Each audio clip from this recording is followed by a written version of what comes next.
Coming off their fourth loss in a row, the Minnesota Wild found themselves in need of some points tonight as an old friend returned to the XL Energy Center in Matt Dumba. And for the Wild, it was Gustavsson returning. Kaprisov back in the lineup. You'd think they were in pretty good shape, but if you did, you'd be wrong, because Gustavsson got yanked. Goals got overturned to no goals, and just overall, nothing seemed to go right for the Minnesota Wild. Having said that, it is never a dull moment when you get 29 between the pipes, because if no one else was going to do anything, he would, adding another incredible moment to his career. And so, a frustrating game for the Wild, but let's see how this one unfolded. Not 3 minutes in, Duhaime and O'Brien got right down to business, dropping the mitts, setting a tone. Good stuff. But shortly after, things began to turn for the Wild, as Merrill called for holding would put the Yotes up a man. And then, almost immediately, Middleton putting the puck over the glass would, or should rather, have made it a two-man advantage. But instead, this hit the camera, and the Wild would catch a break. About the only one of the night, because making them pay quick, it's Keller towards the middle, down to Kerfoot, and boom, the Coyotes were on the board first. Then, 6 minutes later, the Wild can't clear it, and eventually leads to Kesselring over to Bjugstad, and he scores. His 7th of the year in what wound up being a big night for the Minnesota native.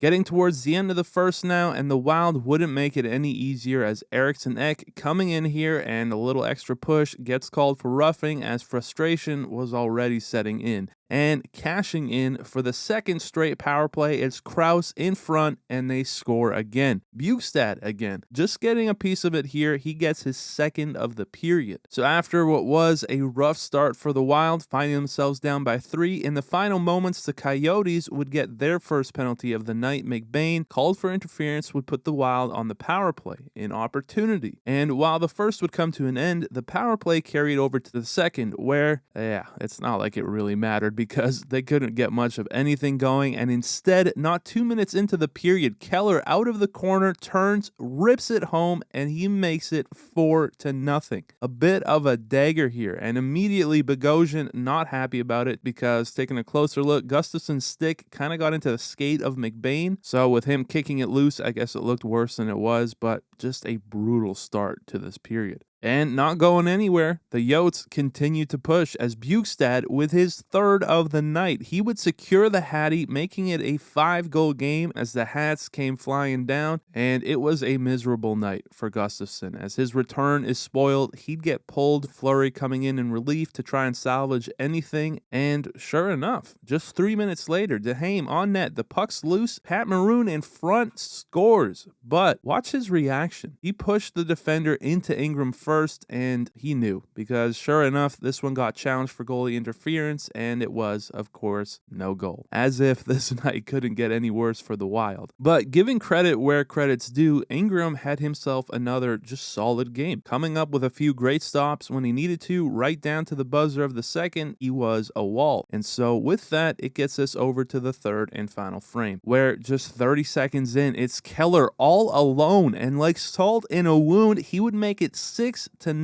beating Fleury with his 2nd of the night. And finally, shortly after, the Wild would show some life. This was about as much emotion as I saw out of them all night, and this continued on for a little while as Kaprizov gave O'Brien a shot here, probably some words exchanged to cause it, but yeah, at least some pushback, because Fleury never stopped fighting. A huge save here, kicks one out, and that then gets us over to this. Fleury coming way out, plays the puck and says, "Screw it, I'll do it my damn self," as he gets down and dirty, and again, it is just never a dull moment with Flower. He challenges the puck, tries to get it up along the boards, he's swatting at it, doing whatever he can. I mean, what a beauty. Honestly, how can you not love this guy? And almost right after, Foligno and Brown would drop him, kind of like okay, that's enough already. He throws the helmet in frustration, and yeah, that's about as exciting as it got for the Wild, as capping off a brutal night, they got booed off the ice at home.